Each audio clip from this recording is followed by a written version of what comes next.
Welcome, colleagues, to the 140th meeting of the Foreign Affairs and International Development Committee. Today we're marking the 7th annual Iran Accountability Week in Canadian Parliament. While our focus during this hearing will be the Iranian regime's deplorable record of human rights abuses, we also take note of the regime's export of violence and terror around the world. Iran's role as a destabilizing force in the Middle East, and specifically its role in propping up the dictatorship of Bashar al-Assad, is disturbing, and its state sponsorship of terror has continued to expand. In particular, the activities of the Iranian Revolutionary Guard Corps and its proxies, Hamas and Hezbollah, have caused immense suffering for millions of people in the Middle East. Domestically, Iranians continue to be the subject of human rights violations from a malicious regime and vindictive judicial system. As parliamentarians, we remain steadfast in our call for the freedom of Canadian citizen Mariam Mombaini, who remains in Iran against her will following the unacceptable detention and death of her husband, Canadian Kavus Sayedimani. To begin our hearing, we have two esteemed witnesses before us.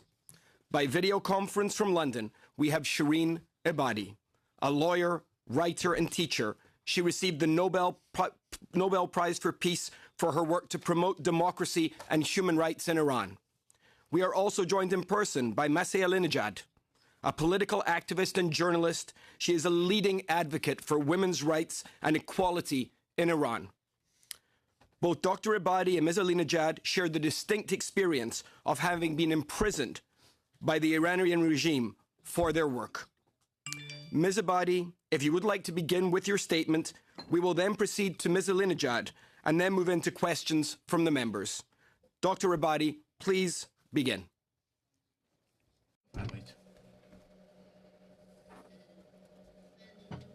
Honourable members of the Parliament of Canada, I'm grateful for the chance that has been given to me to talk to you. I'm sorry that I couldn't be there in person. My country, Iran, is now facing two crises. The first one is economical, and the rate of unemployment, according to the government's report, is 35%, but the actual statistics is even higher than that. And the workers receive their pay with many months' delay. The people come to the streets every day to demand their economic rights. But the reason for the economic crisis, what is it? The first one is the corruption in the government. And unfortunately, this corruption is starting from the highest levels of government, coming down to the employees in lower levels. And nothing progresses in Iran unless there is some money is handed over, corrupt money. And the reason is the wrong programs of the government. For example, I can mention the situation of the foreign currencies. In several times they have had wrong programs put in effect for the foreign currency and also investments that were pointless, especially handing over government organizations and factories at very low prices to relatives and close-tied people to the government, which has caused many of factories to be closed down. And the third factor is the economic embargo, which has harmed the Iranian people most of all. And at the same time, the government has taken advantage of the situation because of the economic sanctions and has accumulated unclean money for its own purposes. The crisis that Iran is facing is a political crisis. This political crisis, in my opinion, started from the beginning of the government in 1979, and slowly it spread. The main reason was the ideology of the government, which believes that the revolution has to be exported to other countries. And for this reason, exactly 2 years after the revolution in Iran, we saw that Hezbollah of Lebanon was established. And they started interfering in Lebanon. And when the poor people of Syria started the uprising against Bashar al-Assad, immediately Iran came to his aid. And there was a lot of money spent there in Syria by Iran. The Iranian government, after the fall of Saddam, had a lot of influence in Iraq and spent a lot of money in Iraq.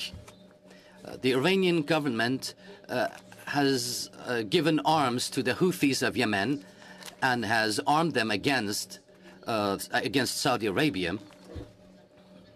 And in addition to Middle East, even in African countries, the Iranian government has tried to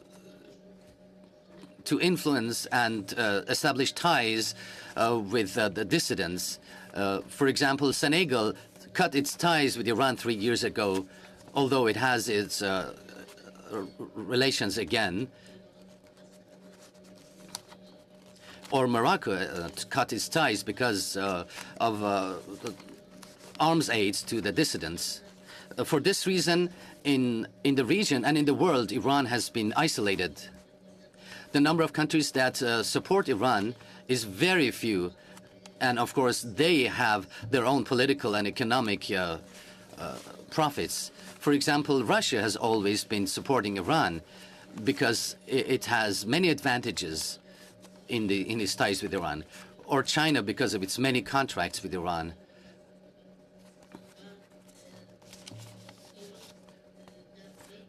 Iran, among the countries in the region, has been completely isolated.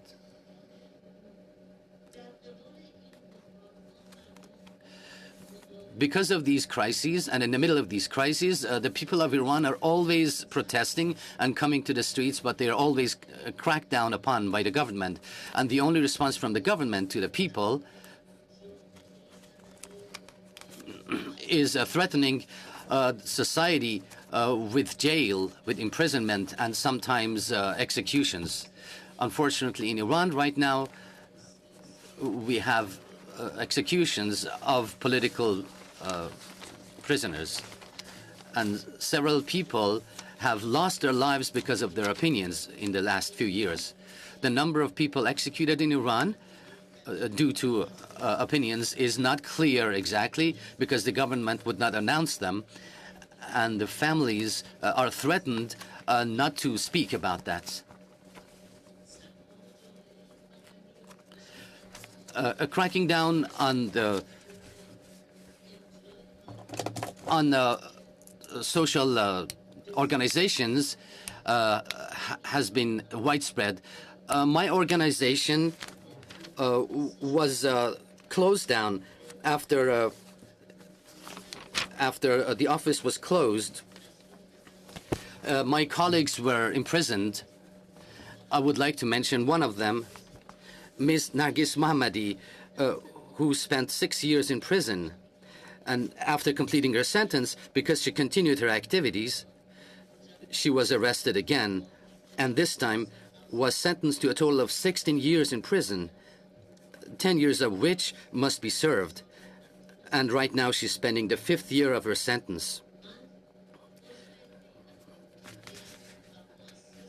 I was the founder and one of the main members of this committee. I was the head of the Nobel Women Initiative, which in your city, Ottawa, our main office is located. About women who defend human rights, we have spoken a lot, and I'm very happy that the government of Canada is paying attention to this, and I hope you will be more careful about people who are imprisoned because of the defense of human rights. They need protection and support. There are many Iranian Canadians who have been imprisoned. And the freedom of these people must be demanded from the Iranian government. And any political ties with the Iranian government must be simultaneous with the improvement in the human rights situation in Iran. What is the solution? How can we pass through these crises? In my opinion, the first step to emerge from the crisis is changing the constitution of the country. According to the constitution of the country, all powers are given to one person. That means the supreme leader of the country, of Islamic Republic. He can nullify any law, and all the economic and political policies of the country are passed according to his notions. He is elected, he is selected for life, and he is selected by a select number of high-ranking clergymen, and is not selected by the people. Selecting the leader, the supreme leader, is like selecting Pope in Vatican. In Iran, people are limited. There is very limited freedom. There is a lot of censorship. And people always joke that in Iran, there is one freedom, and that is the freedom to go to heaven. That means the government is forcing everyone to go to heaven, and you don't have the right to go to hell. Now imagine writing a book or speaking, what a high price and it could have in Iran. Some writers and poets are now in prison in Iran. Changing the constitution and changing Iran into a democratic, secular republic is up to the people of Iran, who are fighting for this right, for this purpose. And this is a responsibility for all of us. And we have no expectations from other governments. This is our responsibility, and people are trying for it, are struggling for it. But what we demand, what we expect from the international community is that, and especially from Canada, our expectation is, do not let thieves and corrupt people into your country. Unfortunately, right now, I have to say, some people who have had embezzlements and corruptions and have taken unclean money from Iran, and they have invested it in Canada. And this, for the reputation of a country with the reputation of Canada, a democratic country like Canada is not good. It's very bad. Because everyone respects the culture of your country and the government of your country, and are surprised how the law related to money laundering is not being executed in Canada. Why corrupt people who escape Iran to Canada are investing millions of dollars in your country? And these people, some of them have even been convicted in courts in Iran, even though the courts are not completely fair. And their crimes have already been confirmed in the courts in Iran. Why do you let these people into your country? And my demand is that any relations, trade relations or political relations with Iran must be preconditioned to improvement to the situation of human rights in Iran.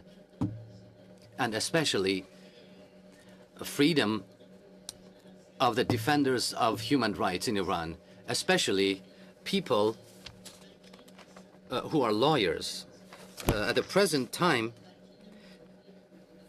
we have 4 lawyers in prison who have been defending human rights in Iran. One of them is my close colleague in our NGO, was Ms. Nasrin Sotoudeh, who has been sentenced to 33 years on 7 counts of political crimes, and 10 years of this prison term must be served. And right now she has spent more than 1 year in prison. Because human rights is universal, and anything happening in Iran is related to every other part of the world, please pay more attention to the violation of human rights in Iran the same way that you've been doing before. And my special thanks go to the Canadian government because of, in the past few years, have taken many resolutions, have proposed many resolutions against the regime of Iran to the United Nations General Assembly in regards to human rights violations. And that's why I believe I should thank you for your goodwill, and thank you for listening to my speech. We will move straight on to Ms. Alinejad. If you can also take around 10 minutes or so, and then of course we'll open it up to the members of the committee for some questions for both of the witnesses. Please go ahead, Ms. Alinejad. Can you hear me? Yeah, don't worry, I have a loud voice. Good morning, ladies and gentlemen. First of all, thank you for inviting me to be in Canadian Parliament and testimony about human rights abuse in Iran. How ironic, 15 years ago, I got kicked out from Iranian Parliament just because of exposing the corruption. And that time, I never had a thought that I'm going to be in another parliament and testimony about what's going on about, human rights in my own country. And I want to actually start from a well-known journalist, Iranian-Canadian journalist, and I am sure all of you know the tragic tale of the beautiful, amazing woman and brave woman called Zahra Kazemi. She was Iranian and Canadian photographer. She went to Iran, she got arrested, and she got murdered in the hand of Saeed Mortazavi, one of the notorious prosecutor general in Iran. But he didn't even get a slap on the wrist. At the time, I was a political journalist working in Tehran. A year or so later, after the death of Zahra Kazemi, I was summoned by Saeed Mortazavi, the same notorious prosecutor. I was very, very scared because I knew that what happened to Zahra Kazemi could easily happen to me. All journalists in Iran knew of Mortazavi, and we did our best to avoid him, all of us.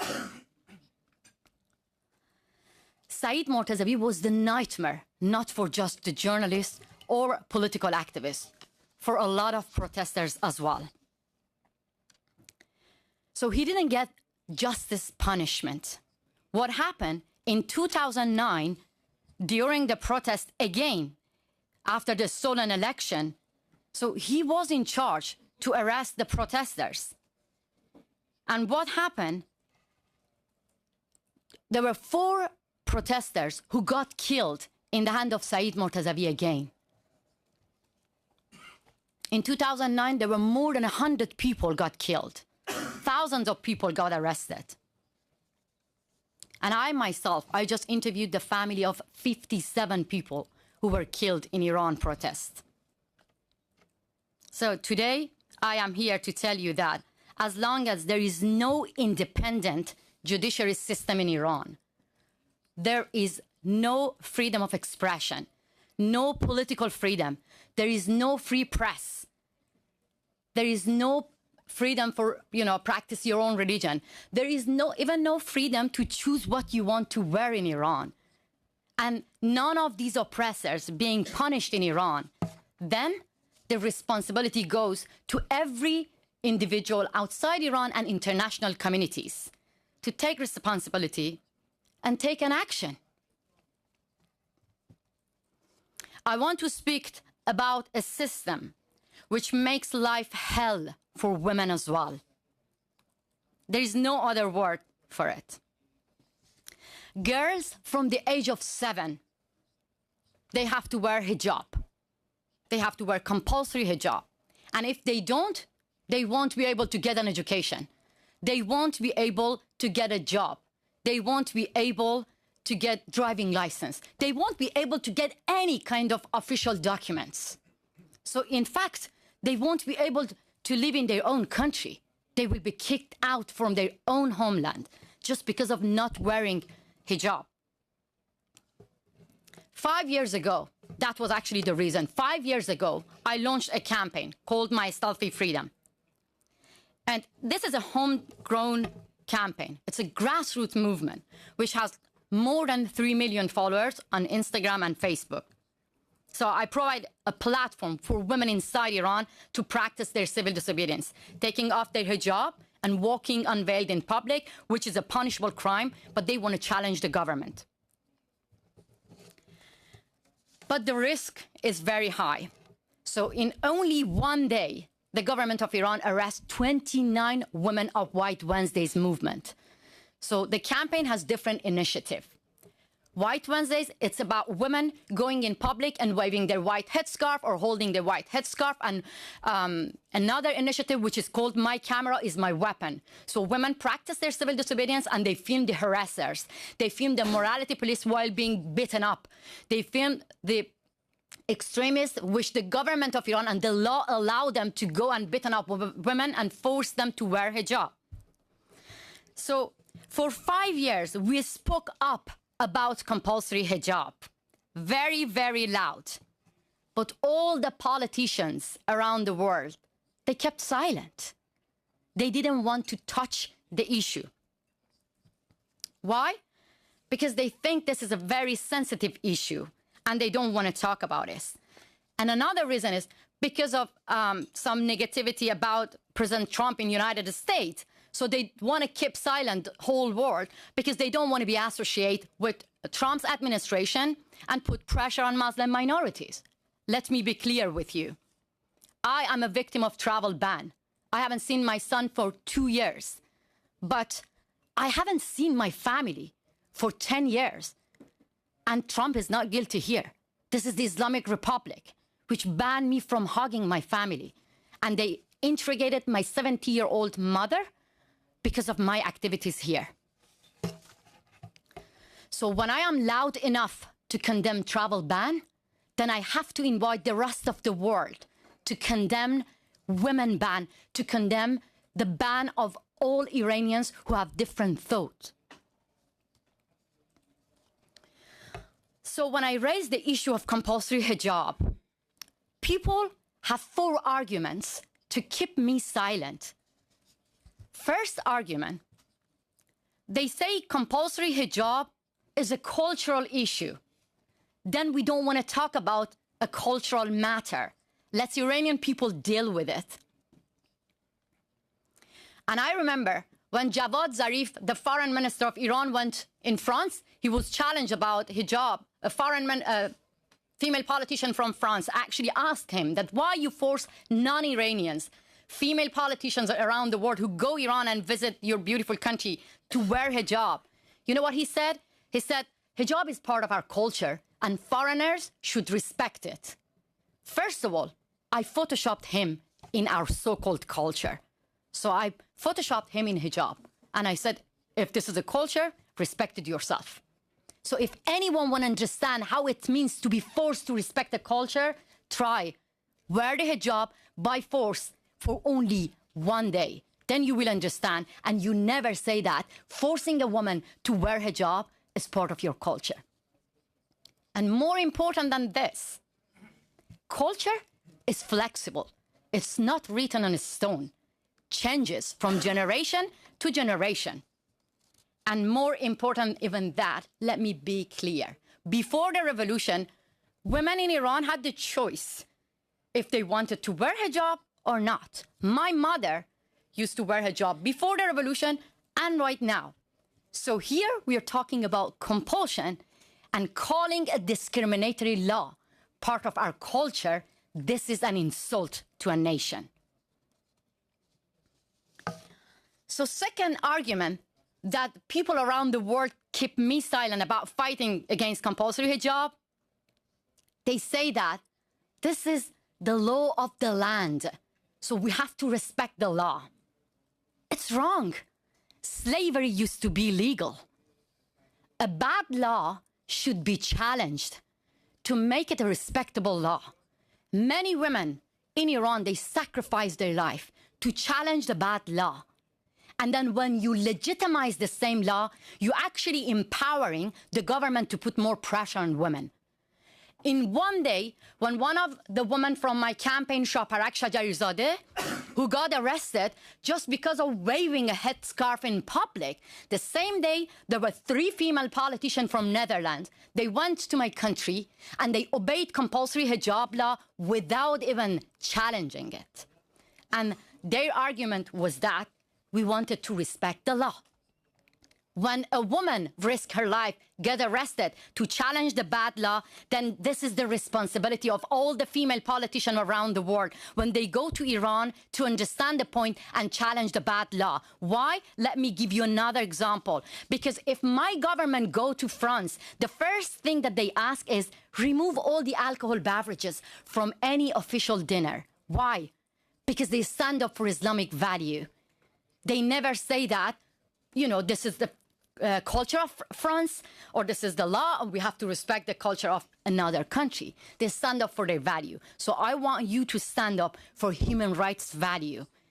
When Burkini ban happened in France, we all remember, all the world, they got united and they condemned it. Nobody said that this is part of French culture, or nobody said that this is a law and we have to respect the law in France. We all condemned it. Why, when it comes to Islamic Republic and Saudi Arabia, the whole world keeps silent? Third argument, when they never helped Iranian women, they say that because compulsory hijab is an internal matter, it's a domestic issue. This is wrong. As far as the government of Iran forced all non-Iranians, all female politicians, even foreign ministers, even the first lady, to wear hijab when they visit Iran, then this is not an internal matter, and this is not about women inside Iran. It's about all women around the world. And I want to give you an example. Just think about it. All the athletes are forced to wear hijab if they want to attend in any international tournament in Iran. Think about it. In Canada, if the government come with a law and say that all the Muslim women are allowed to attend in any tournament in Canada if they remove hijab, what would you do? What would the rest of the world do? This is what I want you to do. When all the female athletes are forced to wear hijab, then we have to stand up for women's dignity. Here, we are talking about women being forced to wear it or to remove it. Doesn't matter. But if you take action in one side and you keep silent on the other side, then you are hypocrites. So we have to respect the standard, the international standard, not applying double standard. And fourth argument, then the whole world keeps silent. They say that we don't want to touch compulsory hijab issue because we cause Islamophobia. Because you never live in a country and you never experienced womenophobia. This is, I just made up the word. We live in a country that they're scared of women. They're scared of my body. They're scared of my hair. They're scared of my identity. They're scared of my existence.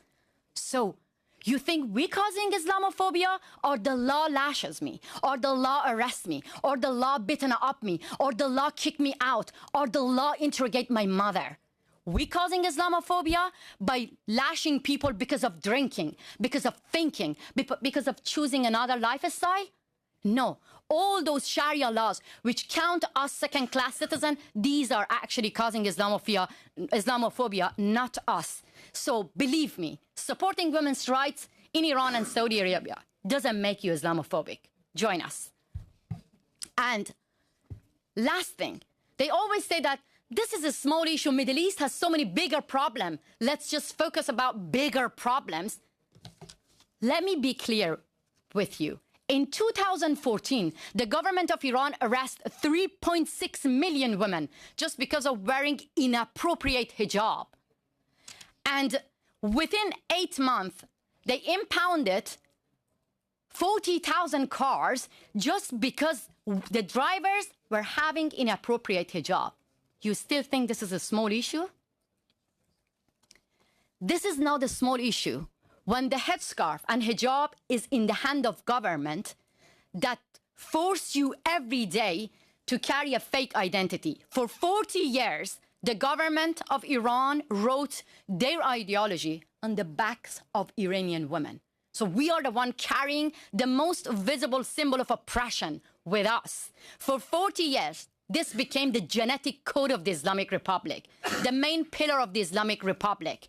If you still think that this is a small issue, I'm going to give you another example. When this government do not allow you to control what you put on your head, believe me, this government never going to allow you to control what's going on inside your head. So that is why I always say that and invite all the politicians around the world to stand up for universal value and don't call it internal matter. Because human rights, it's a global issue and we all need to take a stand. And last sentence, I know I talk a lot because I have a lot here. So Iranian women are fighting and risking their lives. Right now, there are 3 activists in prison, Yasaman Aryani and her mother. Why? Because they handed out flowers to women who wear hijab, and they invited them to join White Wednesday's movement. Mojgan Keshavarz is in prison. Vida Mowahed is in prison. Why? Because they protested against compulsory hijab.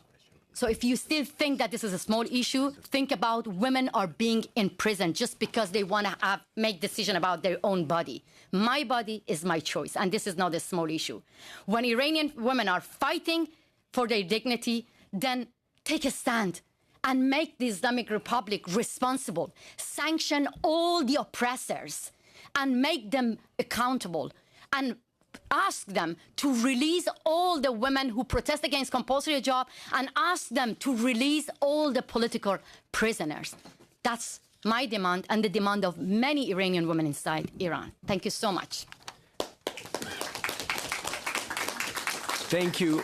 Thank you very much to both of our witnesses for your passionate testimony. I also want to acknowledge and point out that this morning we're doing this hearing in cooperation with our Subcommittee on International Human Rights, our Chair Anita Vandenbeld, and we've got members of the subcommittee here as well, David Anderson and others. So with that, we're going to go to questions, and we're going to begin with MP Jenius, please. Well, thank you so much. It's an honor to be here, to hear you, to be a part of this testimony. I want to salute your courage and the courage of the Iranian people. Ms. Ahmadinejad, you talked about these cultural arguments. I've seen the culture of the Iranian people in the freedom movement. I've seen Iranian Canadians who come out in -30 weather to protest and raise awareness among other Canadians about these issues. I've seen the incredible courage of so many people. When I think about Iranian culture, that's what I think of, and it's a great culture that you should be so proud to celebrate. Yeah. I want to situate my questions in some of the conversations we're having around Canada-Iran relations here in Parliament. There was a motion that was passed in June last year to call on the government to designate the IRGC as a terrorist entity under the Criminal Code. Now, this it was a motion that came from the official opposition, but it passed with the support of every government member who was present. And we are hopeful hopeful. I think many members on all sides are hopeful to see that lead to action eventually, although it hasn't yet led to that listing.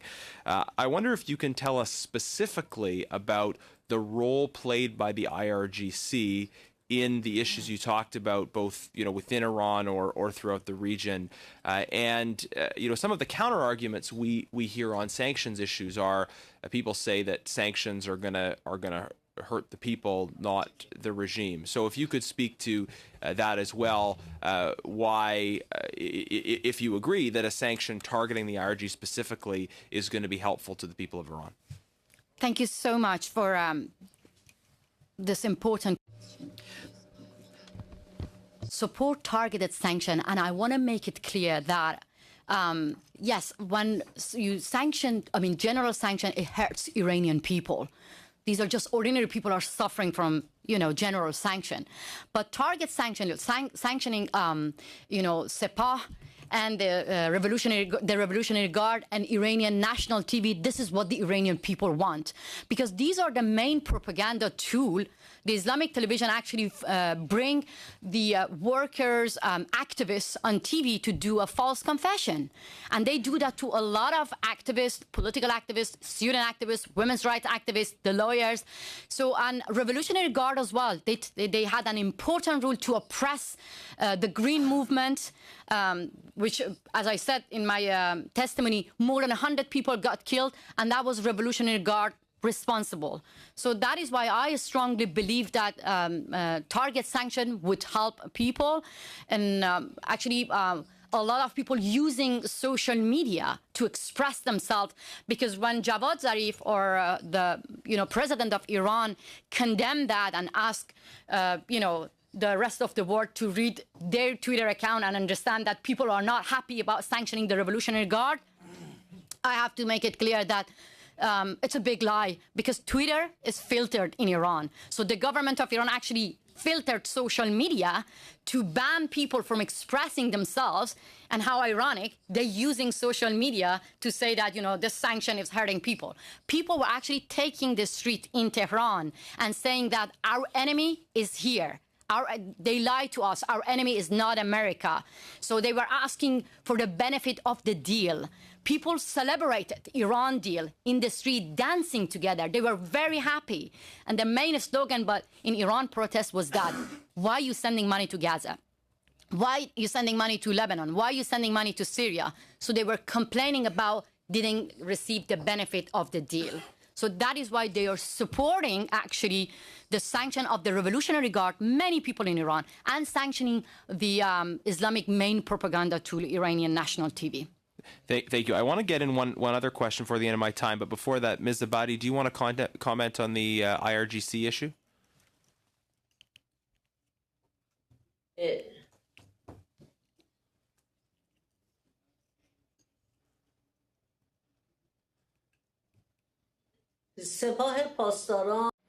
Revolutionary Guards, all the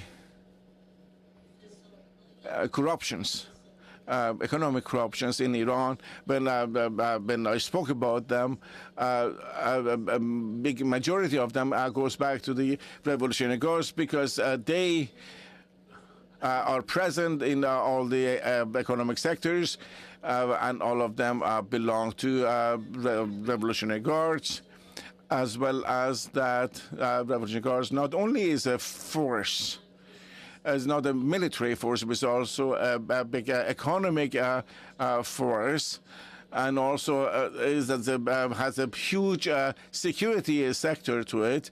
Let me explain that one of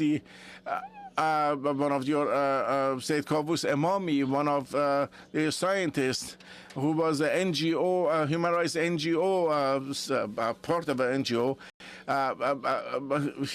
he was arrested by the Revolutionary Guards, and he was told that his charge is espionage, and with the suspicious that he was perished in jail, and his wife, who is an Iranian Canadian, wants to leave the country, and she's not allowed to leave the country.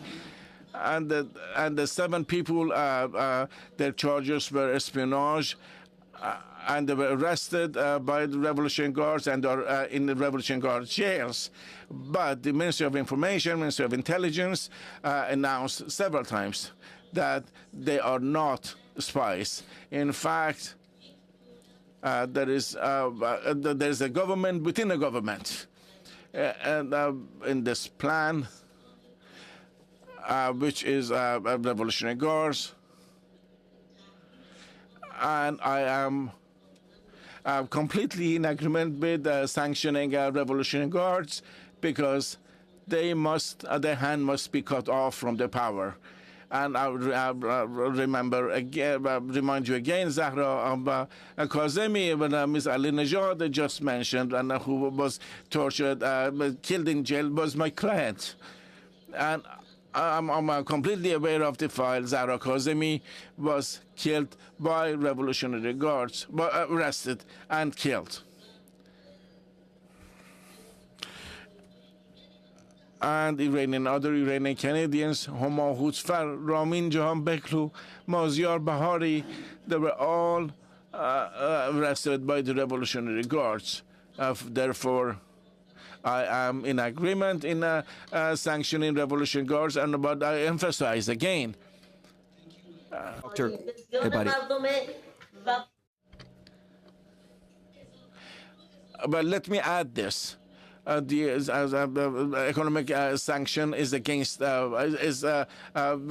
people will suffer, and instead I indicate the satellite sanctions do not allow Iranian government to use Western countries' satellites and their TV channels, non-Persian TV channels, to broadcast them into other countries and deceive people to that way. The television Iranian. Thank you. And that would be necessary.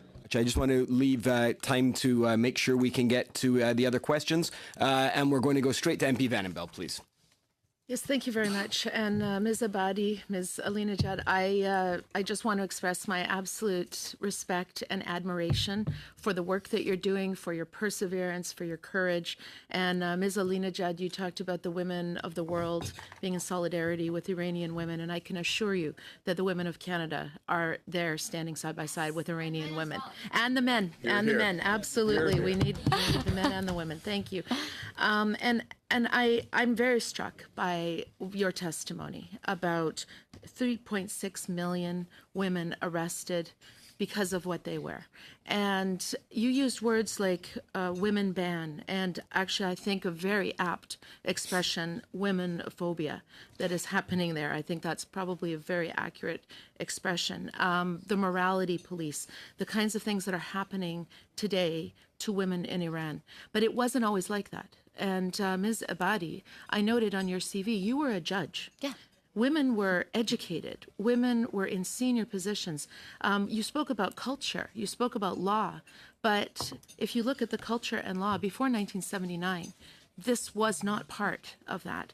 And I'd like, if you could, to talk a little bit about the fact that you had women who were in prominent positions, women who had rights, and the impact on society of those rights being taken away, and an entire generation at this point.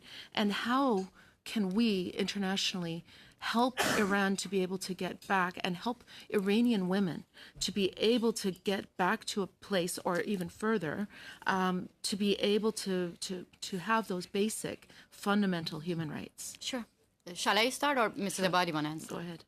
Yeah. Go ahead. So let me give you a better picture of what happened after revolution to us, the people of Iran. Mrs. Abadi was a judge, but after the revolution, then she was banned from being a judge.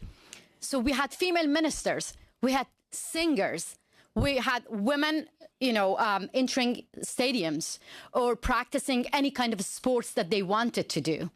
But after the Islamic Revolution, all this social freedom been taken away from us That is why I always say that this Islamic revolution became a revolution against women. So if we want to win the battle, then every individual woman should have their own revolution against the oppressors. This is what actually women in Iran now have been doing.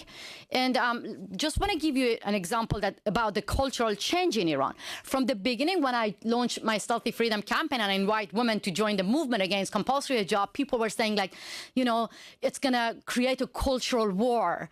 So I kept reminding them, like, no, our culture is tolerance.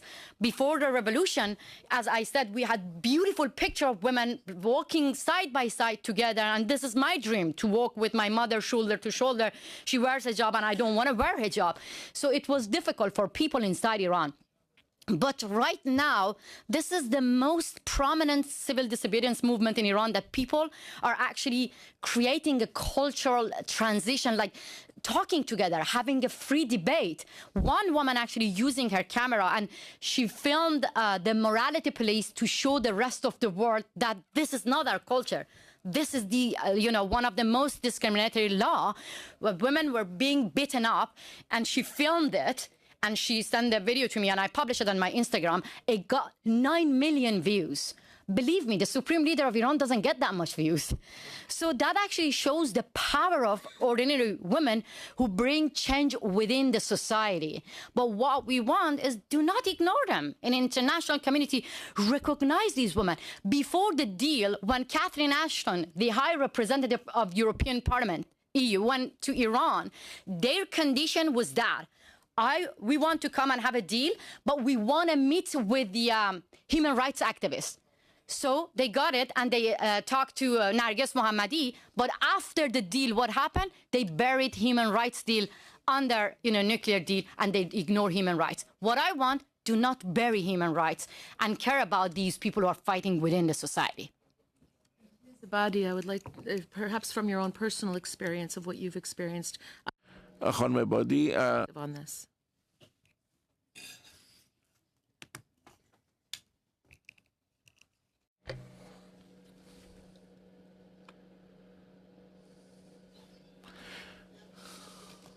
In order to summarize the time, because Ms. Ahmadinejad said some words, allow me to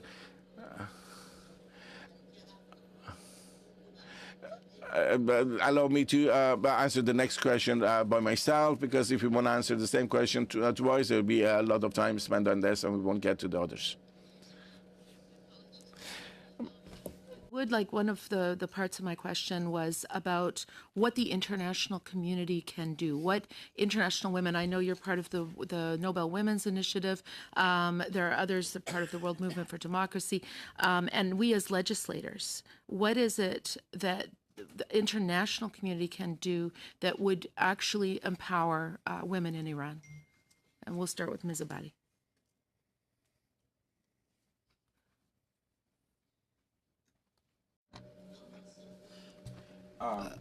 Should I answer now? Should I answer?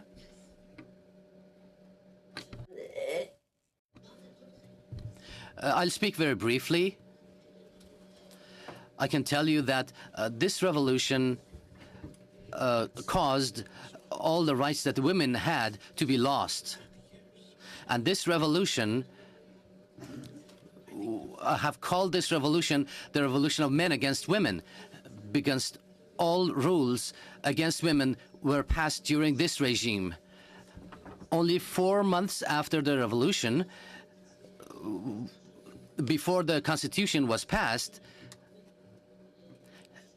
and the parliament was being controlled by the Revolutionary Council, the first law that they passed, do you know what it was? They passed a law that a man can marry 4 women. And at the same time, I wrote an article. Did you actually carry out a revolution so you could have 4 women, 4 wives? And after that, other laws against women were also passed. And women were held back in all areas. And because time is short, if you agree, the next question, when asked, please let one of us answer the question, because there's a limited time and we don't want to leave anything out.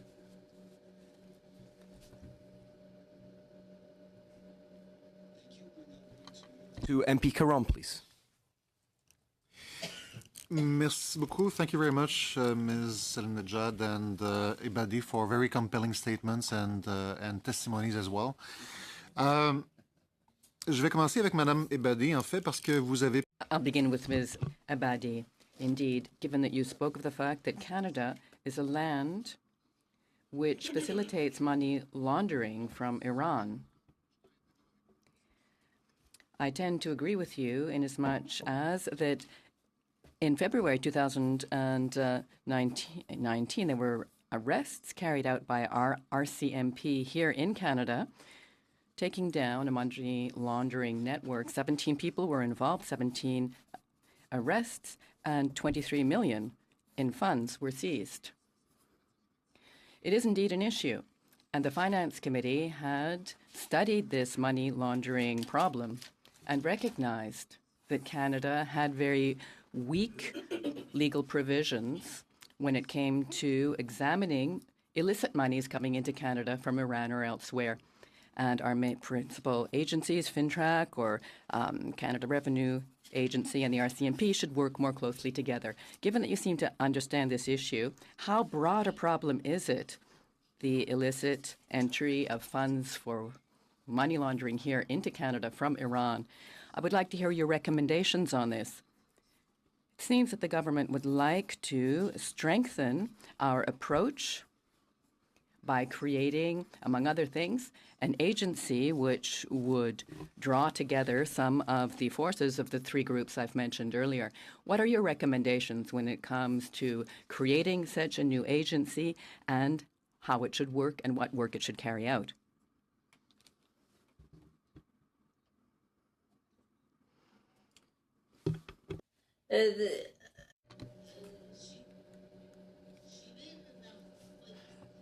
The behavior of this agency must be in a way that the source of the money should be completely clear, because the corrupt people in Iran who steal money from Iran and bring it to Canada in their own name is not actually in their own name. It's usually in the name of their spouses or their children. And when you realize that a young boy who is 30 years old is bringing several $million wealth,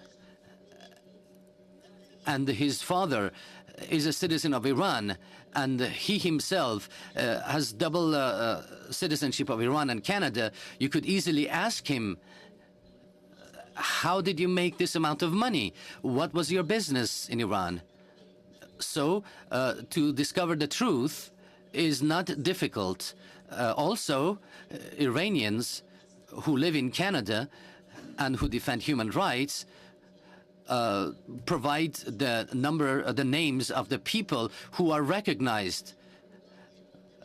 And they can provide these names to you and the government of Canada and ask that the property of these people and their family can be investigated and the sources of this wealth is determined. If some of these corrupt people are limited, if their unclean money is confiscated, then the world, it will be a smaller world for thieves and corrupt people. And people who commit these acts have to have their property confiscated. Une autre question également. Another question then. You are in London right now. We know the American sanctions situation at present and the U.S.'s position with regard to the nuclear deal with Iran. These sanctions have caused a lot of pain within Iran, to the population of Iran. Great Britain and France have decided to create a sort of a conduit to facilitate commercial trade activities with Iran directly, direct trade, barter. And the United States say that this will increase money laundering, that this type of barter agreement isn't sufficient to prevent money laundering, money, once again, coming out of India and coming into the 3 countries at issue. So what's your opinion? Is this something that people are talking about in the United Kingdom, and what would the approach be to solve it?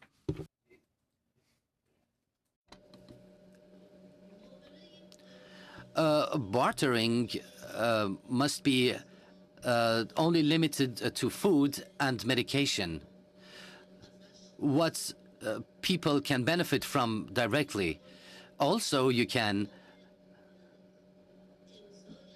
when signing any contracts, include a condition for overseeing how it's carried out. So the government cannot take advantage of these deals and turn it into weapons that are sent to Lebanon or Syria to Bashar al-Assad.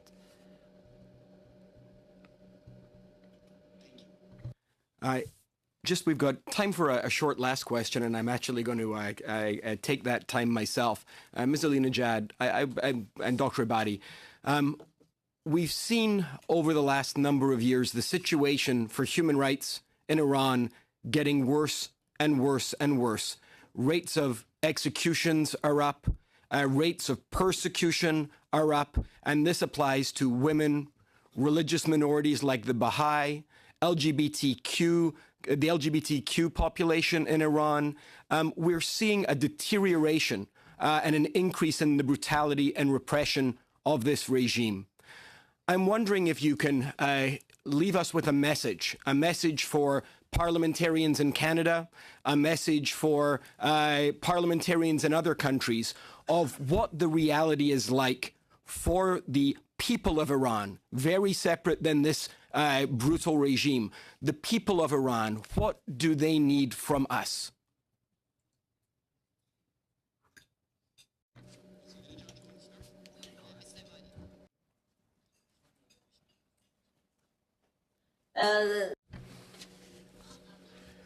As I had said, mentioned in my comments before, any commercial or economic relations with Iran must be related, depending on the situation of the human rights in Iran. As well, must be that the television, and radio usage of such satellite usage by the Iranian government and the propaganda by the Iranian government must be stopped, must be shut down, so they would understand that violation of human rights is punishable, and the methods in the United Nations could be used. The pre-draft of resolutions to condemn Iran must be continued.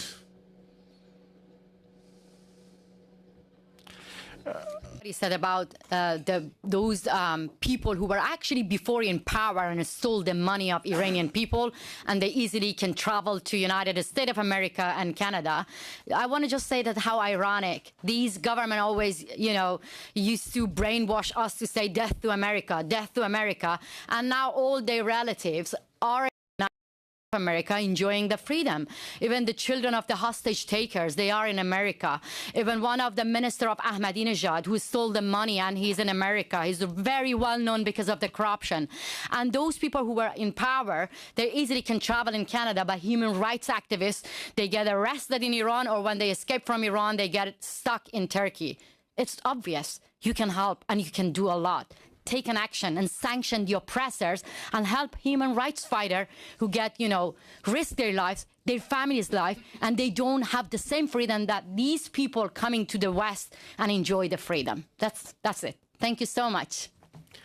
Thanks to you both for being here and providing such important testimony as we begin our Iran Accountability Week in the Canadian Parliament. Parliamentarians and Canadians stand with the Iranian people in fighting this oppression. So we're going to suspend for a couple of minutes while we get our second panel in place, but thank you very much to you both. Suspend.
Resuming.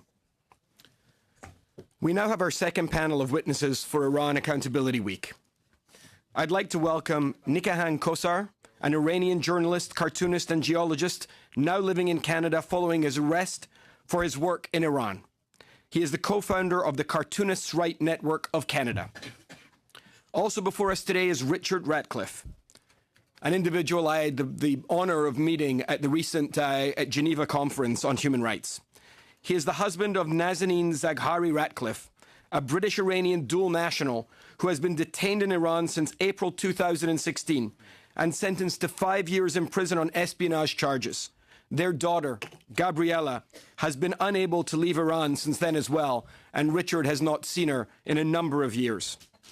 Gentlemen, thank you for appearing before us today as we continue our Iran Accountability Week. Mr. Kosar, you may begin with your statement, after which we'll move to Mr. Ratcliffe, and then, of course, we'll open up the floor to members who I'm sure are going to have questions for you both. Please begin, Mr. Kosar. Thank you very much, Mr. Chairman and honorable members of the Standing Committee on Foreign Affairs and International Development and the Subcommittee on International Human Rights. As an Iranian Canadian, it's an honor and privilege to address this body on the matter of environmental accountability in Iran with a focus on water and, as a matter of fact, lack thereof. Based on the International Covenant on Economic, Social, and Cultural Rights, the human right to water entitles everyone to sufficient, safe, acceptable, physically accessible, and affordable water for personal and domestic use. The Islamic Republic has a long list of harmful activities that have led to the destruction of Iran's water resources,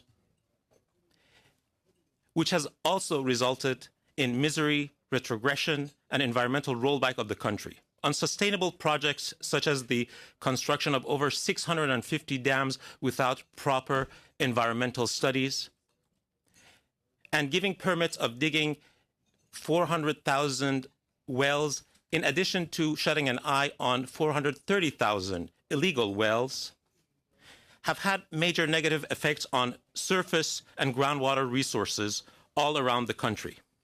As a result, millions of struggling farmers have abandoned their farmlands and evacuated their villages, similar to what occurred in Syria before the civil war. Over 33,000 villages have been partially or fully evacuated, mostly due to the destruction of water resources needed for farming. In 2013, government officials confirmed that 85% of Iran's groundwater resources were gone. In that year, 12 million Iranians lived in city margins and slums. In 2018, the number reached to 19 million. On the other hand, the absence of sufficient watershed management plans and projects has proven to have catastrophic effects, especially during the recent devastating floods. Iran is losing over 2 billion tons of topsoil with a value exceeding 70 billion Canadian dollars. Soil erosion is a direct result of degradation of grasslands and forests, especially during flood seasons. I should also add the impact of desertification and evacuation of farmlands.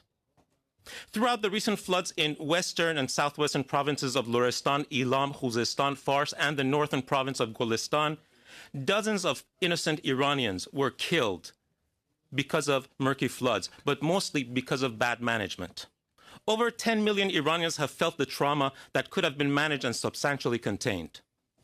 As a water conservationist and journalist who warned former President Mohammad Khatami in 2001 about the policies of his government on building so many dams and transferring water from one basin to another basin, briefing him on the impacts of those projects, I'm sorry to say that after 18 years, what I predicted happened actually right now.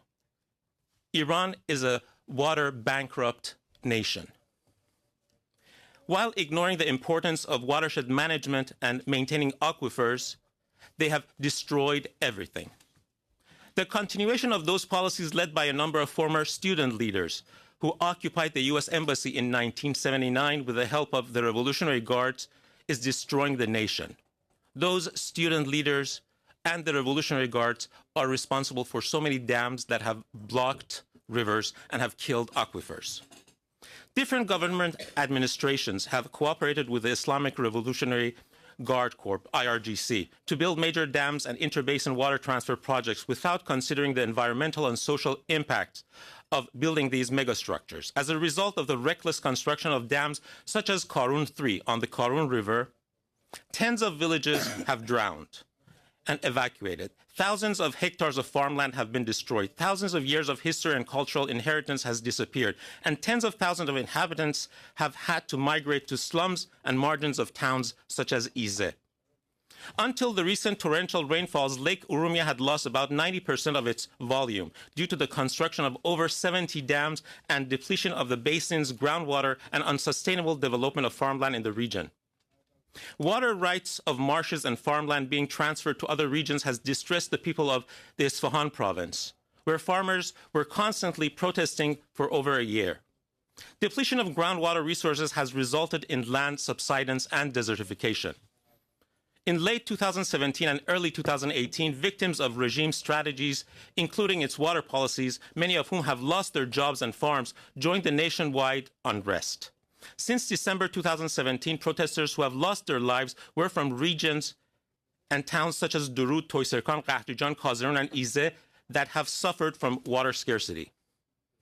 Loss of annual water supply per person to under 1,000 cubic meters could be translated to water crisis. Many Iranians are facing that scarcity. Based on an analysis conducted by the Center for Naval Analyses, with the escalation of water stress, the possibility of civil unrest, instability, and violence will significantly rise. Water scarcity and the escalation of violence will not be and cannot be a good sign for promoters of human rights and democratic values, where survival will become the priority in many parts of Iran, and millions will have no choice but to flee the country. Is the world ready for another exodus? In recent years, some have had to pay a high price for raising awareness and trying to save the environment. The highest price was paid by Iranian-Canadian environmentalist and social scientist Dr. Qaboos Saeed Emami, who was arrested by the security forces of the Revolutionary Guards and lost his life in solitary confinement under suspicious conditions. Nowadays, a number of his colleagues, including Nilufar Bayani, a graduate of the University of McGill, are under the threat of being sentenced to death for crimes they never committed. Lack of accountability is the main result of a non-democratic system that has given leeway and impunity to members of the government from different political stripes, as well as the Revolutionary Guards. Cronyism and corruption go hand in hand, especially in the absence of a free and independent media. I should note that it has been brought to my attention that a number of members of firms and organizations that have partnered with the Revolutionary Guards and the Islamic regime in destroying Iran's water resources are comfortably residing in Canada, enjoying the wealth of living in a water-rich country, while millions of Iranians are suffering from the consequences of their actions. I hope this committee, as well as other responsible bodies, would be willing to actively seek information from former partners of the Islamic regime who have migrated to Canada. Many of these wealthy individuals have happily wired millions to Canada, but have closed their eyes to crimes against humanity and their environment. And I hope they will come to their senses. Thank you very much.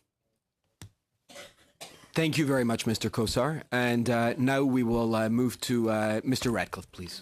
Thank you. Thank you, Chair, and I'm honoured to present to this committee. I'm honoured to be amongst a really important initiative. I'm here to bring these issues of Iran a bit closer to home and to talk about the issue of foreign and dual nationals held prisoner in Iran, including Canadian citizens, and to talk about what the committee and Canada can do for those people. As the Chair said, my name is Richard Ratcliffe. I'm the husband of Nazanin Zaghari-Ratcliffe, a British-Iranian charity worker who is currently being held in Evin prison in Iran. Nazanin's story, as the Chair alluded to, started 3 years ago. She was arrested, went on holiday. She went on a family holiday for Iranian New Year with our 21-month-old daughter. She was arrested. Our daughter's passport was confiscated. She was put into solitary confinement and sent to an unknown location. Later on, she was accused of, in the Iranian media, of espionage and was convicted for 5 years on secret charges at a secret trial. At her trial, she was not allowed to speak. Just before she became eligible for parole, a second court case was opened against her, formally blocking her eligibility for parole. This was famously blamed on the words of the then UK Foreign Secretary Boris Johnson, who had mistakenly said that she was training journalists at the time, and that was seized upon by the Iranian judiciary to justify. That second court case has been opened and closed periodically. It was 2 days ago reopened by the judiciary spokesperson, we await its verdict. In reality, Nazanin is being held as diplomatic leverage by the Iranian authorities in a dispute between the UK and Iran over some unpaid monies that the UK owes Iran over an old arms debt. Most of the strange events in our case, and there have been many, can be related to the dynamics of that dispute. The judiciary spokesperson's words this week make sense because that dispute is back in court in London again later this month. My point today is not to talk directly about Nazanin's case, but more to point out that Nazanin is not the only one being held. She is one of a number of dual and foreign nationals held in Iran on arbitrary charges. There's over 30 cases since 2014 that are known about. There are obviously others that aren't known because many families choose to keep quiet. They include a number of Canadian prisoners. Nazanin used to be a cellmate of a lady called Professor Homer Hudfar, who's happily been released. Currently, there is a gentleman called Syed Malikpour. It's been 11 years in Evin prison. As my fellow panellists just mentioned, Kavus Syed Imami was held and died in mysterious circumstances in Evin last year. His wife, Miriam Mobaini, is currently being held in Iran and had a national security case opened against her following his death. Human Rights Watch have documented a sort of a systematic targeting of foreign and dual nationals by the Iranian security services, particularly those with outside links to the outside world, whether academics or charity workers or IT workers or journalists in some cases, often framed with opaque national security cases, used to justify internal control and then used for external bargaining with the country of their other passport. A number of people have been picked up while on holiday, some of them very old, some of them young. I mean, Nazanin's case, she was still breastfeeding when she was taken. Last month, a number of the families got together and produced a submission to the UN through the Universal Periodic Review process, which was really the sort of attempt to come together and talk in a common voice. For me, it was striking just how many common patterns there were in these cases. The secret trials and the refusal of a lawyer, the use of solitary confinement to extract confessions, keeping prisoners incommunicado and away from their families, secluding them from any consular access, the denial of medical treatment as a tool of pressure. There have been quite a few, particularly from the older men, heart attacks, need for heart surgery, very extensive back problems with many people from sleeping on the floor for many months, and almost consistent depression, and often a number of hunger strikes to get access to medical attention. Also, all the broadcast of smears on the Iranian state TV, taking private documents, making up stories, an airing of confessions that were extracted in solitary, often false confessions, and often very, very embittering for the families afterwards. And of course, raids on family homes and taking of family assets, and use of threats to maintain surveillance. It's a nasty business, and it is a business. 2 weeks ago, the Foreign Minister Zarif was in New York, and he was marketing the idea of a prisoner swap. He raised Nazanin's name in relation to it, and then when he got the media attention, he took the offer away and made it clear a different requirement was for a different deal is needed for Nazanin. My agenda here today is to say that there is a protection gap for all these people that are held in this way, and this is a hostage crisis. And that we do need Canada's help, amongst other countries, to protect its own citizens and the citizens of other like-minded states, and to really enforce a kind of accountability for this kind of hostage-taking. There is a lack of protection, partly because there's a failure to recognise quite what's going on and treat these as individual cases that are sort of random and unfair, rather than effectively an encroaching form of diplomacy.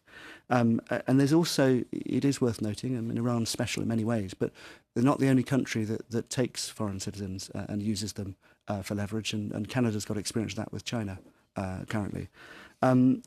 The erosion, it seems to me, of previous norms against state hostage-taking creates more than a protection gap for individual citizens. It does risk a new Middle Ages of international law, and it's something that I think should be taken very seriously by all foreign committees and parliaments around the world.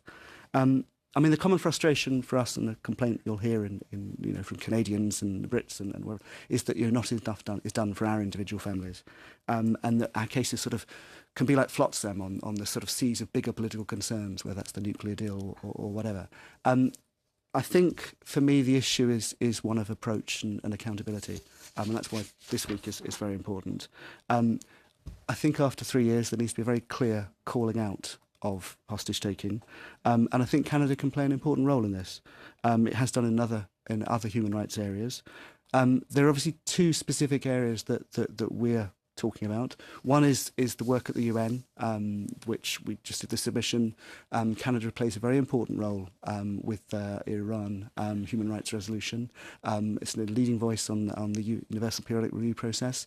I think we will be pushing the UK to take to do an area formula meeting at the Security Council. Just highlighting this is not just an issue of human rights, this is also an issue of international peace and security as a norm that's being eroded. But also the topic of part of this seminar, Magnitsky sanctions and the idea of sanctions that are focused on individuals for individual accountability, not some sort of blunt tool of collective punishment, but that targeted very clearly on the perpetrators of clear abuses. Speaking personally, rather than on behalf of all the families, I think it's really important to raise the cost of hostage taking and any which way in which that can be done by Canada, by other like-minded states, and in reality, it needs international coordination. We're all for resonance, for effectiveness, for across jurisdictions. It is often the case in individual cases, and Canada will experience it as well, that you can feel exposed by a lack of solidarity, and actually it's really important that we're all stronger together.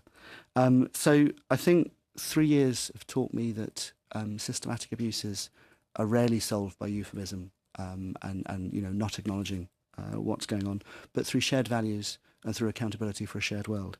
The world doesn't have to be this way. If I've got time, I'd just like to end with a couple of words from Nazanin. Just as sort of wisely told me earlier on, ordinary people are always at the centre of human rights issues.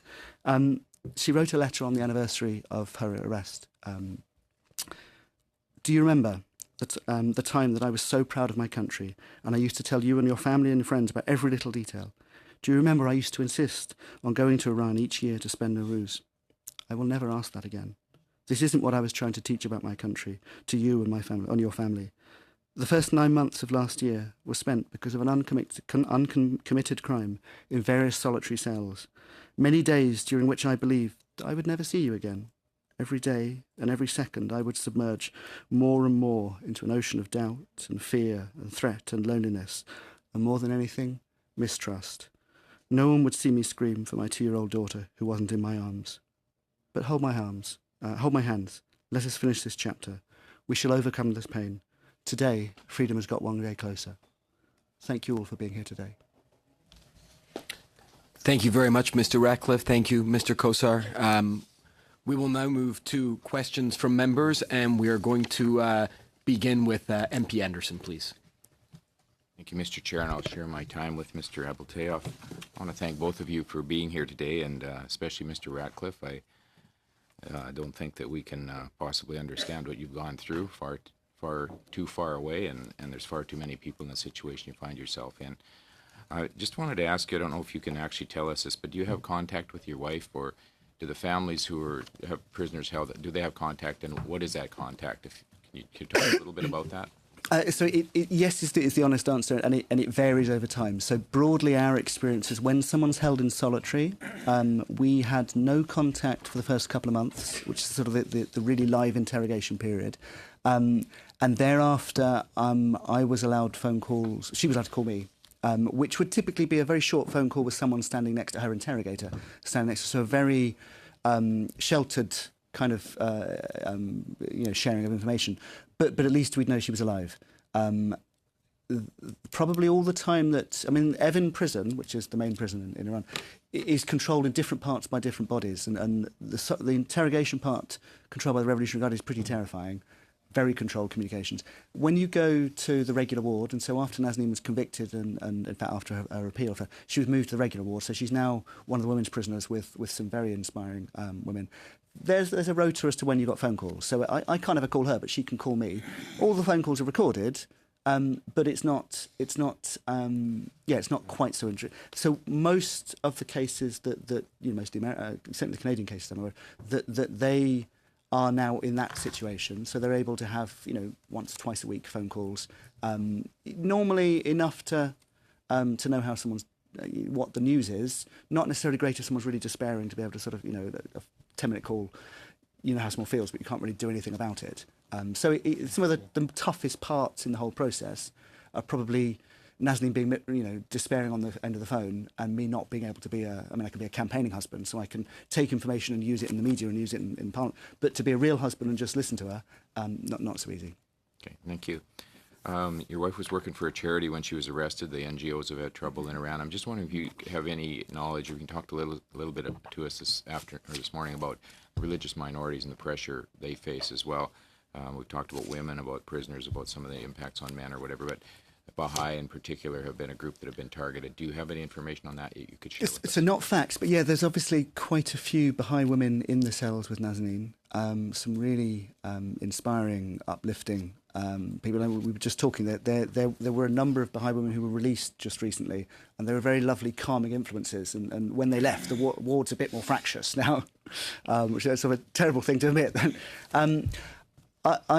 Most of the Baha'i women who are in the cells with Nazanin were arrested for being involved in educational activities. So it is illegal for Baha'is to go to Iranian universities. They have set up their own educational activities, and some of them have been punished for it.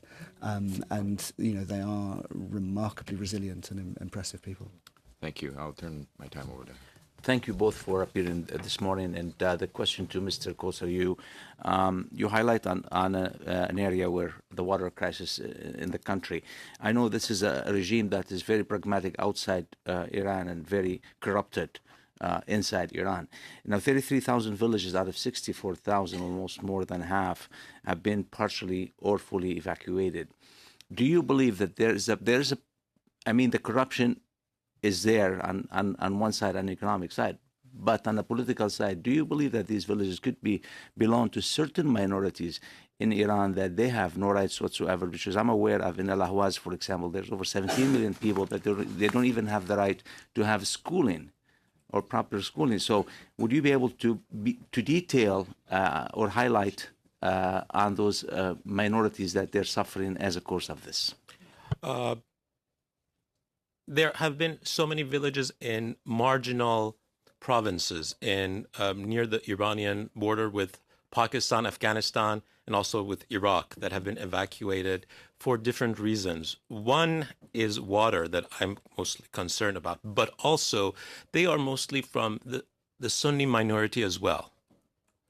So it's ethnic and also religious over here. These minorities have been deprived of their rights, and the government has not helped them or has created a situation that they had no options but to leave. This is what I have studied in the last few years. Would you be able to brief us also on the state of the Kurds in Iran? Many of the Kurds in different provinces, such as Kurdistan or Kermanshah or or western Azerbaijan, on the western northwestern part of the country, are suffering from discrimination, and also some of their water rights are being actually stolen from them. And it's a fact that since the beginning of the revolution, many Kurds have lost their lives to the Revolutionary Guards, and many activists have been imprisoned by the Revolutionary Guards and the regime and the government as well. The Ministry of Intelligence is a main source of actually pressure on many Kurds. And the economy is going down in many regions, in many parts of the Kurdish regions, and there's no accountability on the government side towards the situation of Kurds in Iran. Thank you. We will now move to MP Seni. Good morning to both gentlemen. Thank you very much for coming here. Mr. Koser, I wanted to start with you because I think you raised a very important question, which I don't think a lot of people around the world understand, because we're more focused on the nuclear deal and the ramifications of that. But for me personally, I think the water crisis is existential for Iran for a number of reasons. Reason number one, if you look back over the last 40 years, the Iranian population has doubled. from around 34 million to about 80 million, but the groundwater has been 85% of it has been lost. Now that creates not only an internal domestic problem, but it also creates a external problem also, because Iran's water resources are shared with 12 countries, and you mentioned Iraq and Afghanistan. But for me, the internal crisis is a couple of reasons. Because right now, over the last few years, because of the conflict with the West, that Iran wanted to have food security, so they started being more secure with wheat, with their food security. But that is a very water-intensive industry. You can also appreciate the fact that Iran sells electricity to other neighboring countries. You have a decreased production of hydroelectricity.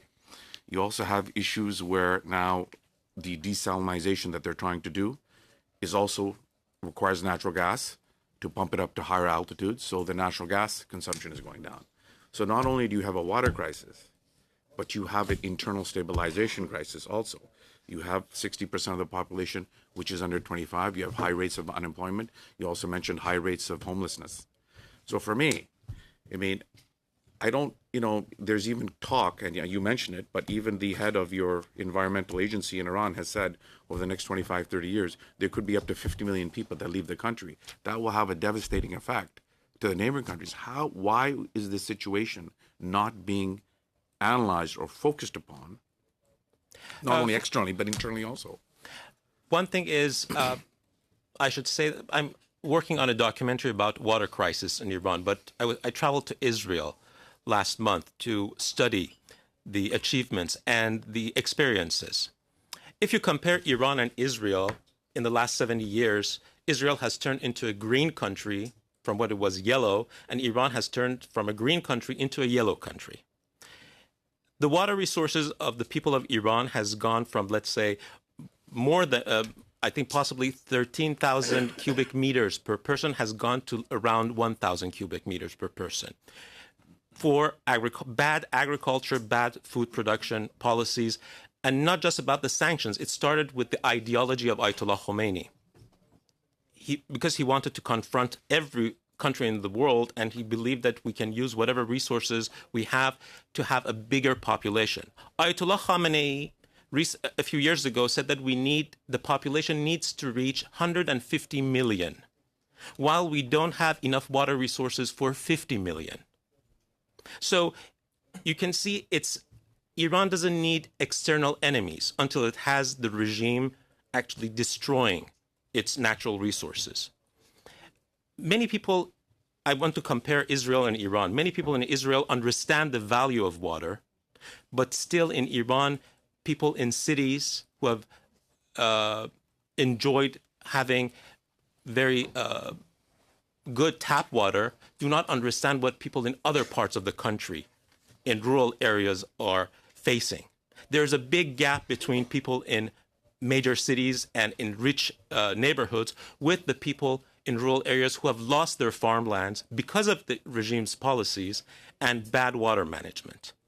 And the sad story is that many revolutionaries who were involved in all these food production policies became very rich and are living in multi-million-dollar mansions and their children are living in Canada, some of them, and people are suffering inside the country. There's this big gap. We are trying to raise awareness. We are trying to inform the public about what they could do, but it's still not enough. And we really need the help of nations such as Canada with a good environmental report card. So, if we look at what's happening right now, 17% of the population of Iran is tied to agriculture. And as the land is becoming more arid, they're moving towards the cities. Now, even Tehran, 20% of the water consumption in the country is simply in Tehran right now. Right. But more importantly, to me, it seems that the regime understands what is going on because they are now arresting environmental activists, especially within I think there were 7 activists arrested from the Persian Wildlife Heritage Foundation. So they understand, because now environmentalists are raising their voices, engineers are raising their voices. They say, look, this is not a geopolitical question. This is a survival of our country question.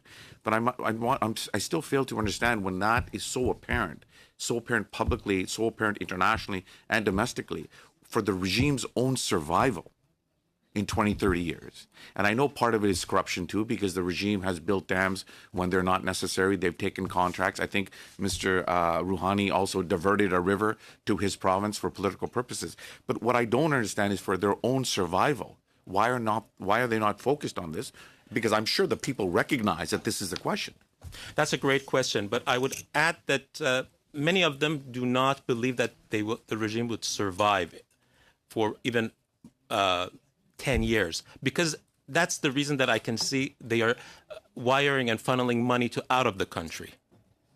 If they believed that they are going to survive, they didn't need to actually use money laundering tools to send money out of the country.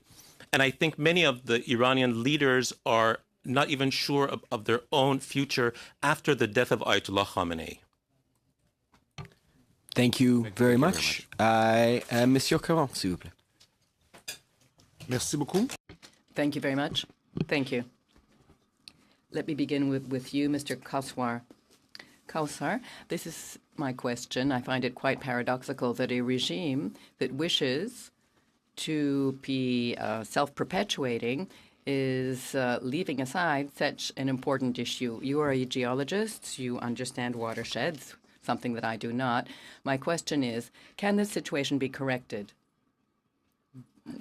with engineering? Or we know that part of the situation has been created due to the great number of dams that have been built.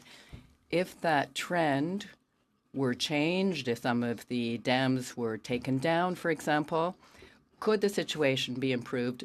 Would this help the population in need of water and the state of agriculture, less intensive agriculture methods, for example? Absolutely. First of all, we have so many aquifers all around the country that we can use different techniques to manage floodwater to recharge those aquifers. Based on the numbers, we can actually store more than 12 years of total rain of the country in aquifers. And that would be enough not only for this generation, but generations to come. Iran has destroyed its aquifers, but still we have aquifers that we can manage. That's one thing. Second, we need to have to use different techniques and different experiences from different countries, how to manage water resources and to produce food. We have to be sensitive to water footprint, that we are not. And there are different ways to actually reuse water. We don't reuse water that much in Iran. In Israel, they reuse the water. 90% of the wastewater is being treated, but in Iran, it's very minimal. That could be changed. That could change. The other thing is the consumption rate by the people has to change. We need to educate the public. So there are so many things hand in hand, but agriculture is the main part that uses 90% of Iran's water resources. And we need to actually evolve our agriculture and to go back to so many techniques that Iranians were using for centuries, using our very little water resources, but they were using it wisely. Ils optimisaient les ressources. They were optimizing the resources that could then be regenerated. A second question. We know that much of the electricity, most of the electricity produced, perhaps, is exported. These new dams being put in, so many of them, is that mostly for export purposes or is it mostly for internal needs? Mostly for internal needs, but I think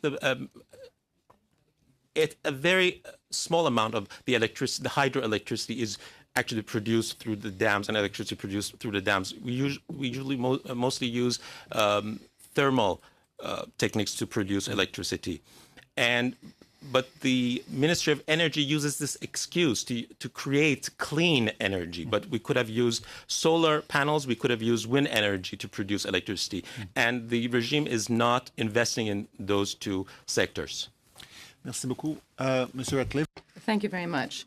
For you, Mr. Ratcliffe, as a husband and a father of young children, Indeed, I have a lot of difficulty and cannot pretend to understand what you are actually experiencing on a personal level. When your spouse was arrested in 2016, I believe, you mentioned that there was a disagreement between Great Britain and Iran, and she has become a pawn in this diplomatic issue.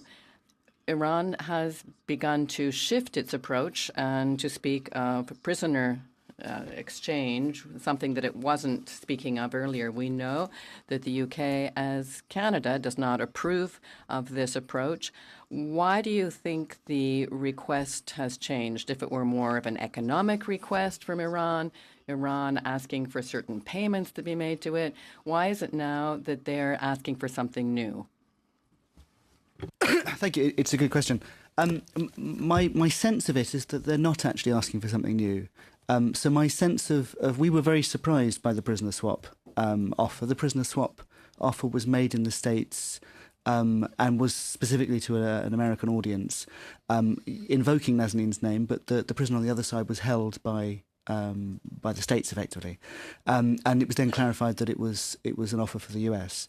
My reading of all of it was that it was in the end a way of getting the American attention and the president's attention specifically to say, listen, we know that you know you're someone that likes to bring home Americans. We have some Americans, and we're willing to do a deal. And you know, don't send that aircraft carrier. It is in you know layman's terms what I think was going on.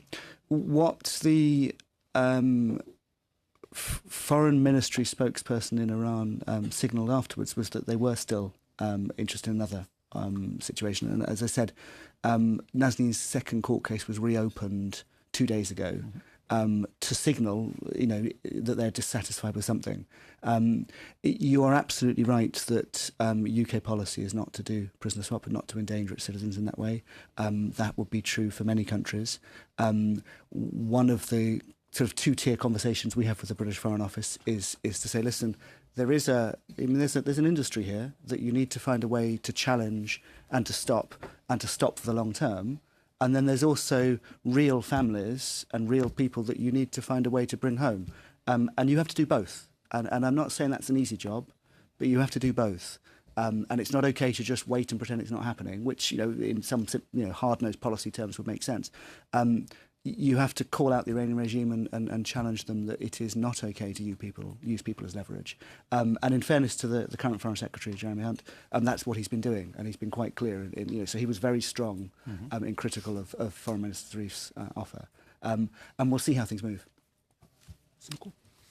Thank you. MP Chesnevsky, please. Thank you, Chair. Thank you, gentlemen.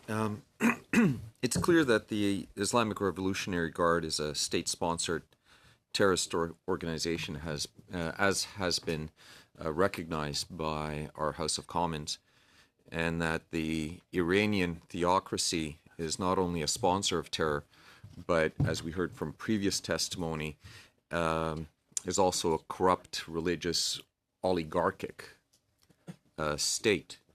Mr. Ratcliffe, you talked about sanctions and used the phrase that we shouldn't use the blunt tool of collective punishment. And it was something referenced earlier as well. You don't want to punish the very people who are suffering under oppression. You want targeted sanctions. And one of the legacies of the 42nd Parliament will be the passage of Magnitsky legislation, which specifically targets gross human rights abusers and corruption. Your wife went through, as you referenced, a secret trial. But it's clear that the regime, in its tools of oppression, uses a whole judicial system, police, prosecutors, judges, jailers, torturers. And although some of it is secret, I'm sure that many of those individuals are known. The names are known. In the previous testimony, Mr. Saeed Mortazavi was referenced as a particularly notoriously well-known individual. Are you aware of an organization that compiles lists of those individuals that are engaged in that judicial process of terror and domestic oppression? So yes is the short answer. I mean, the Raoul Wallenberg Centre has produced a report with a list of names.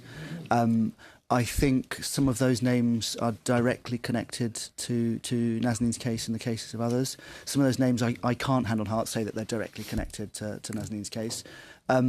My sense is I would echo exactly what you said. I think the Magnitsky sanctions are very important because they are so directly linked to, clear abuses. And there's a whole evidencing process to go through and to make sure that's robust and fair.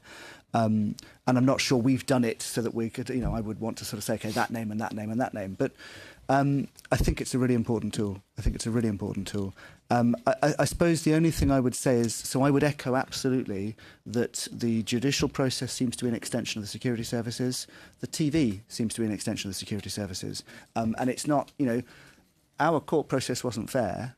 It wasn't trying to be fair. It was trying to very, very clearly punishing and to make, so the TV broadcast Nazanin's arrest. Well, they must have filmed that at the airport when they film everyone's arrest. So they're really just showing that they're scary. And everyone watching that goes to that airport knows that they could be taken as well. It wasn't actually aimed at proving her guilt or anything. The only thing I would say is in my experience, the most powerful people you never get to see. So that the decision makers are different from the figures that are put up. So, for instance, in our case, Nazanin was tried by a judge called Judge Salavati, who's quite a famous judge and has done many of the cases of dual nationals and many of the other important cases. It was clear he was waiting for orders before he passed his verdict.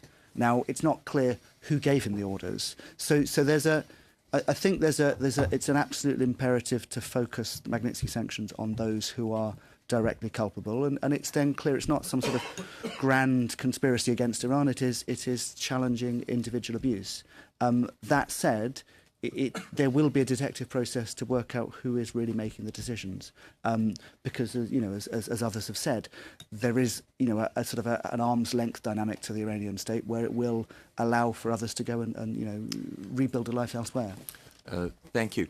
Mr. Ratcliffe, perhaps I could ask you and perhaps the chair through yourself, a previous witness, Ms. Abadi, who was a judge previously in Iran and might have particular knowledge as well, if there could be an undertaking to provide this committee with lists of those individuals that have been identified for the public record of the committee and the consideration of recommending targeted Magnitsky sanctions against those individuals.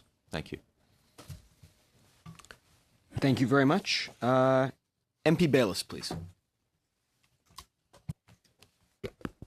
Mr. Ratcliffe, that's a very moving story. I'm somewhat at a loss for words to say for that. You mentioned that you said Boris Johnson made it worse. Can you explain that? Well, you're getting me into political hot water here. For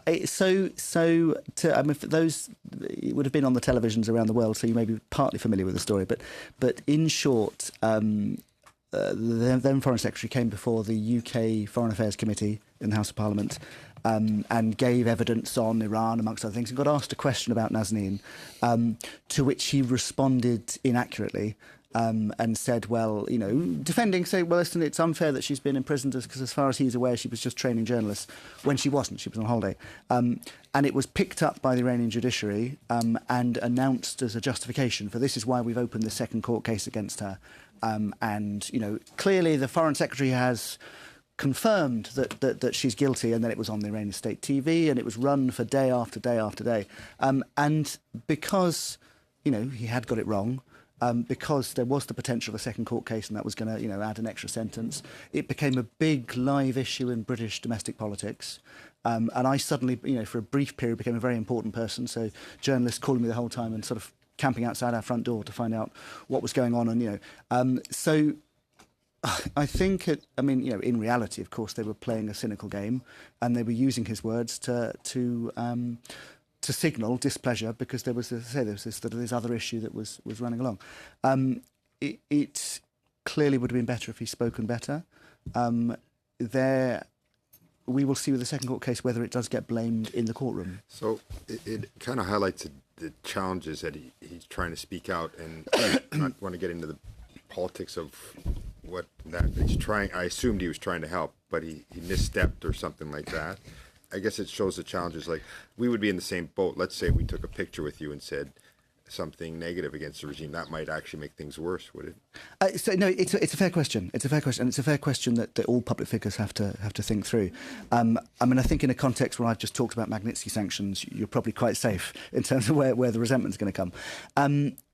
My sense, in all honesty, I mean, there was a lot of political flack he took domestically. I don't think that was the engine driving. He didn't make it worse in terms of his words.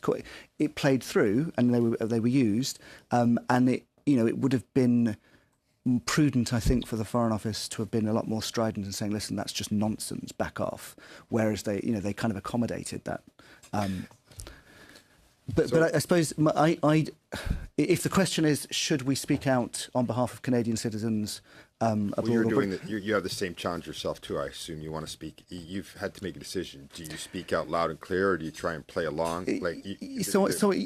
What have you come to? And across the piece of all the different families, we take different views. So I'm definitely the loud and clear end of things. There are a couple of things I perhaps wouldn't do, but broadly, I think the truth's on our side, and we should be straightforward. But there are some families that keep quiet completely because they're hoping that by keeping quiet, it might. And they're being told that by their own authorities, and sometimes they're being told that by their own foreign service that was saying, "Listen, this is a delicate issue, and let's just go." So amongst you, even yourself, you're all challenged to try and find the way. Yeah, we're all muddling our way through, and I think. Can I ask how many there are of you? So in terms of those that were sort of part of this UN submission, so that's active families cooperating, about 15. 15. Not all of them were on the record there. There are some who are named authors. There are some who are cases, but not named. And then there are some who, were involved but wouldn't want to have that acknowledged. And there's probably a number more as well that didn't want to be. So 15 are on record. From what countries are you from? So the majority would be from the States, from the UK, a couple from Canada, and from Europe there would be from Austria, Sweden, and the Netherlands, and then a couple of others. So there's actually quite a few countries that are impacted by this. Has there been any coordinated effort where the countries that are impacted got together and said, we're going to lever our coordinated efforts against? So I think that's a really important thing to happen. I think I think there's an element of divide and rule, if I'm honest, in how Iran has sort of played it through bilateral deals. Through divide and rule, how yes, Iran has sort of played it through individual bilateral deals and yes. sort of secret. There is a sensitivity to it because, let us say you're the British Foreign Office, you've got some cases like us that want to be public, you've got some cases that want to be private, and where you position that is tricky. But I think those of us that are public, it's certainly calling for international coordination. So you said you want to raise the cost of them doing this. So they're doing it with impunity right now. So and then they say, yeah, do whatever you want. You can't hurt us.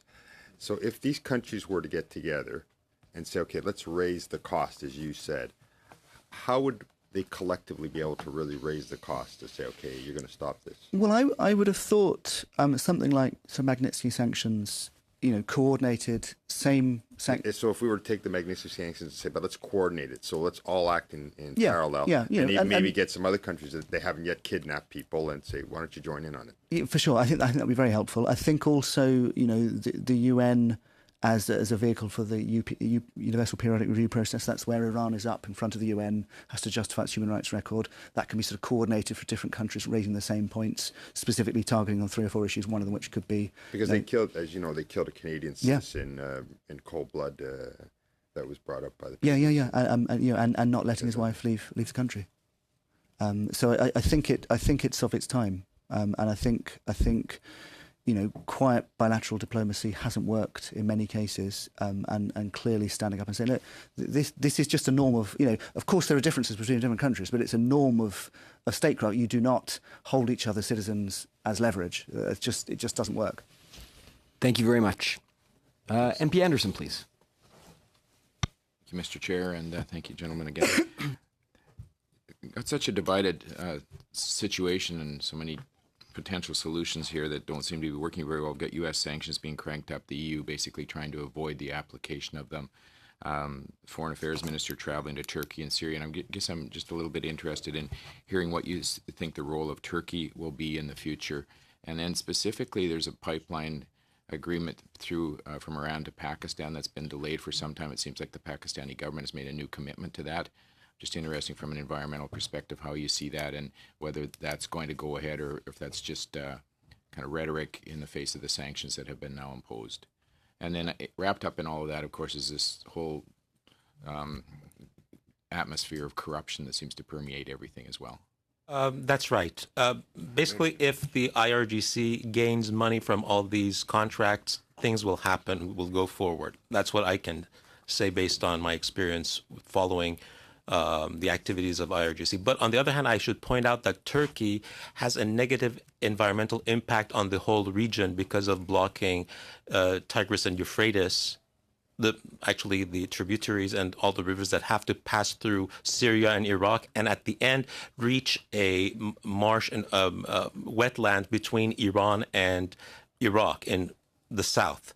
And because of the work of Turkey, water is not reaching properly to that wetland, and it has caused sandstorms and a lot of problems because it has dried up. So I wanted to add this to be on the record of the negative impact of Turkey on the whole region. But I think at the end of the day, we're talking about money. If the Erdogan administration is sure about any interest and money receiving from different parties that would help its deep pockets, I think they will go forward with it. Does the Iranian government have the money still to help Turkey as well as some of the other places that are spending it? A lot of money has been funneled to Turkey in the last 10 years, and some people have been arrested by the U.S. actually in that regard. The international community could possibly monitor things and see how it has gone through to just block other monetary actions and transactions between the two regimes. Mr. Ratcliffe, I think we're almost done. Did you have anything to? I'm out of my depth. Thank you. Thank you very much. I want to thank all four of our witnesses, Dr. Abadi, Ms. Alinejad, Mr. Kosar, and Mr. Ratcliffe. If there's one common thread that has been here today, it's the issue of accountability. Accountability for the women who suffer under the repressive regime and are forced to wear compulsory hijab. For the Iranian leaders who thrive and profit from corruption and impunity, including the Iranian Revolutionary Guard Corps and other senior officials and judges. For the prisoners that suffer, like Nazanin, like Maryam Mombaini, and so many others, for the dual nationals, religious leaders, journalists, academics, environmentalists, for all the people that this regime has suffered, for the terror that Iran exports around the world, threatening millions of people, not just in the Middle East, but well beyond. In Canada, we must continue to push for accountability and an end to this impunity, raising our voice as we do every year as a leader on the resolution on Iranian human rights and repression at the United Nations, but also using the legal and legislative tools that are at our disposal. The Justice for Victims of Terrorism Act, Magnitsky sanctions, as we heard here today, and of course the issue that's been raised several times, the listing of the full Iranian Revolutionary Guard as a terrorist entity in Canada. These are the tools at our disposal, but it's imperative, as we've heard from all of our witnesses, that Canada continues to hold this Iranian regime to account. I want to point out that there will be 2 additional meetings happening in the Subcommittee on International Human Rights next week, and also that we're working with our partners at the Raoul Wallenberg Center, and of course there'll be a panel happening there this afternoon. But every year in Canadian Parliament, Iran Accountability Week grows because it's a sad necessity. A sad necessity that we have to continue to call out and work to ensure that this regime is held to account. And with that, I want to thank our witnesses, thank all my colleagues on the committee, and with that, we shall adjourn. Thank you.